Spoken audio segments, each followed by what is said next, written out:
Welcome, one and all, to the first annual Typeface Championship. I'm your host, the Puzzle Piece, and we will be doing the greatest championship the world has ever seen. 64 typefaces have been selected, and they will be pit against each other to find out who is the best.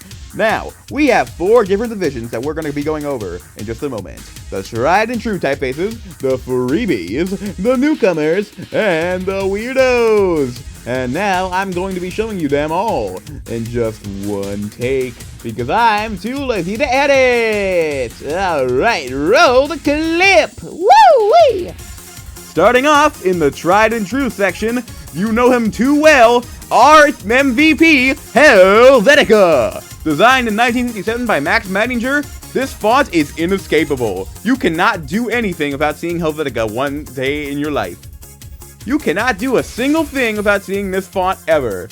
The version that's going to be fighting in this championship is the original version. It's the original, which you can find on Letraset seats and signage. Now right below it, extra, read all about it, News Gothic to join the championship. This font was designed in the early 1900s by Morris Fuller Benton, and his fonts will appear way more often down the line. You will definitely be seeing a few of them. Now below, from the man himself, the legendary Herb Lublin, Avant-Garde Gothic. This font is incredible. It's sort of a brand new genre, essentially. Herb Lublin is a very amazing person who made a lot of good fonts, and Avant-Garde is just one of them. We will be honoring his wishes very well throughout the championship. And right below that, the font that escaped Nazi Germany and took over the world, Futura! Oh yeah, who could forget Paul Runner's font where he basically took a serif and chopped them off and made it all shapes. Everybody loves Futura. Now, they might look identical, but there sure are differences. Bodoni versus Dido! D-Dot? I don't know how to pronounce that. These fonts might look identical. They kind of are, but yeah.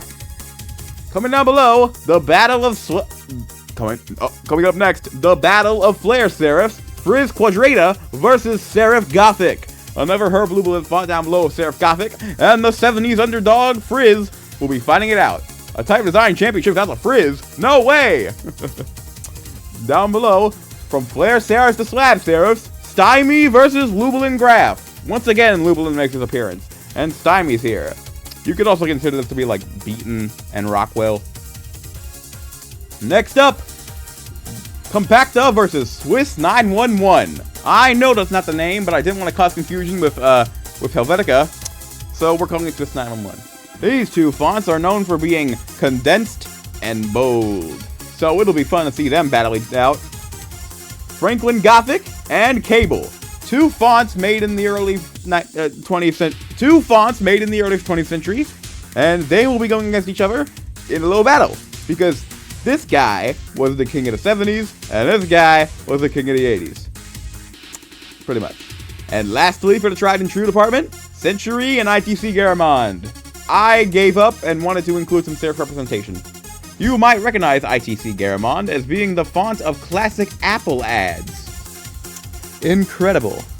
Alright, that's the tried and true section. Now let's go over to the other side to see the fonts that are like this, but way more hated. The freebies! First up, the font everybody loves to hate, and its chief competitor, Comic Sans versus Chalkboard. Designed in 1994 for the Microsoft Bob application, but never got used, Vincent Conair's wonderfully awful typeface, Comic Sans, is infamous for being used everywhere and anywhere. And meanwhile, Chalkboard is the cheap imitation that Mac made to hop on a trend that should not have existed at all.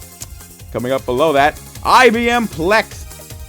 The brand font for IBM that got released into the public via open source. It's going to be fun seeing them take on Enter, the default typeface for Figma, and everybody's alternative for San Francisco. Coming up next, the fonts you hate seeing, Lobster. Yuck! I haven't seen Lobster in like 5 years. I'm very glad for that. And then right below it, Barlow, the font based off of Californian license plates. Oh, what fun. I think I accidentally left a little, oopsie daisy. I didn't mean to leave that on there. Next up below, Bungie by DJR, a font that you just cannot escape. Much like Helvetica, but not nearly as much. And it will be taking on the master, Montserrat. For people who want to use Gotham but are way too cheap, or don't know how to pirate it. Because I'm not giving my freaking money to Jonathan Hofer. He can suck my Next up, Lemon Milk Pro and Beebus New Pro. Beebus Noya. Frick, I forget. Lemon Milk versus Beebus Noya. These two fonts, for the sake of the challenge, have been upgraded to their Pro versions, which include an extended weight range and lowercase. So this will be very fun to see. Coming up below that, DM Sans versus Canva Sans. I've seen DM Sans a lot everywhere, but not nearly as prevalent as the default font in Canva itself. Oh, how I hate you. I hate you with everything. Next up, two fonts of the League Immovable type. Here's League Spartan and League Gothic. A font based off of alternate Gothic versus a font based off of a future ripoff. That shouldn't even exist. And lastly, the kings of memes, modern and classic, Impact and Papyrus. Impact has always been the classic meme typeface. You would never be able to escape seeing that in the 2000s. And Papyrus is our newcomer in terms of memes, being known for being very freaky. Anyways, we are only halfway done revealing our competitors. So let's go down to the next section, the Newcomers. You might recognize these wonderful faces from my show Idiot, Tellus and Carrick. Tellus is a font which is inspired by Spartan Classified, which we saw earlier. League Spartan, yeah. And Carrick, you're a bit of a weird one, Carrick. You are very mutilated. Coming up down below, Bagos and Umex. Bagos is a font from Display, which looks very much like, I don't know how to describe it, but it looks very British. And Umex is hot out of the oven. As of recording, the font hasn't even been out for a week. That's crazy. Coming up next, Hypertext versus Wagram. I have pit the two 00 typefaces against each other. Which one comes out on top? That's for you to decide. Coming up next down below, new form types Ozic and off types Jubilee. This font is interesting because it can shapeshift from being a sans to a serif. Whoa. Next up on the board, a Visual versus Affix. These two fonts are from All Caps Foundry. Probably one of my favorite recent foundries of all time. Next up, almost both Gothic and Roman. And Gatwick. How did Gatwick get in this challenge? Next up, the Weirdos Serial A versus Job Clarendon. Oh, Job Clarendon, as stated by DJR, gets the job done. Ha, that's so funny. I'm pissing myself. Oh, it's everywhere. Oh, God. And then finally, on the newcomer side, Ginto and Forevs. Ginto has gained some controversy for everybody hating it for Discord using it.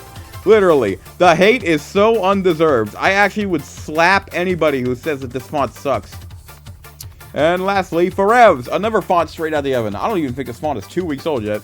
And the final division of the Typeface Championships, the Weirdos. First up, Afronaut versus Communa. Afronaut comes with 3 different stylistic sets for different things. Like, for example, that, and that, and that, and boring. Below that, Communa is a very interesting font because it's basically a regular font, but each letter has been squished to fit the acquired space to be monospaced. So basically, it's like they squished and stretched the letters to all be the same length. Below that, here comes the base series versus Serial E.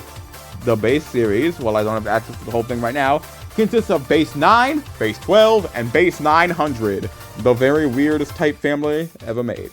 And right under that, Serial E is another distorted font that was used heavily in Idiot. What a wonderful little guy he is, but he tried his best.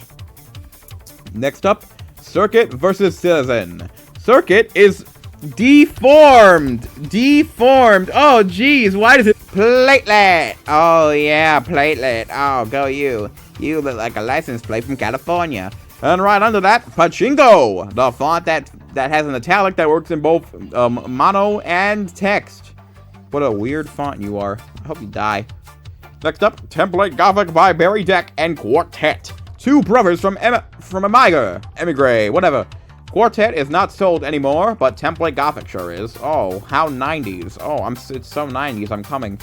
Next up, Amplifier versus Confidential. Two very grungy fonts for the grungy people. Grungy. Next up, Dead History. I think this is the last one. No, I thought it wasn't. Dead History versus Odd Mono. Dead History is a mishmash of 2 different fonts, while Odd Mono is a mishmash of 5 bajillion fonts. And last play on the board, Arbitrary versus Flying Object. Another 90s fella versus a new one, actually. I don't think a lot of people know about this font. But anyways, those were the 64 contestants in the first annual Typeface Championship. And now, it is your job as the viewer to go into the description, and you're going to vote on which typeface you think should move to the next round from each match. And we're gonna see who wins. Alright, tune in next week, I guess, when we're done voting. Actually 3 days seems more appropriate. I'll give you all 3 days. Alright, let's giggity go! Alright, you heard the man. Now go into the description and click on the Google form link and vote, because you're not going to vote on any community posts, not until the end when it's easier. Oh yeah! Alright, bye.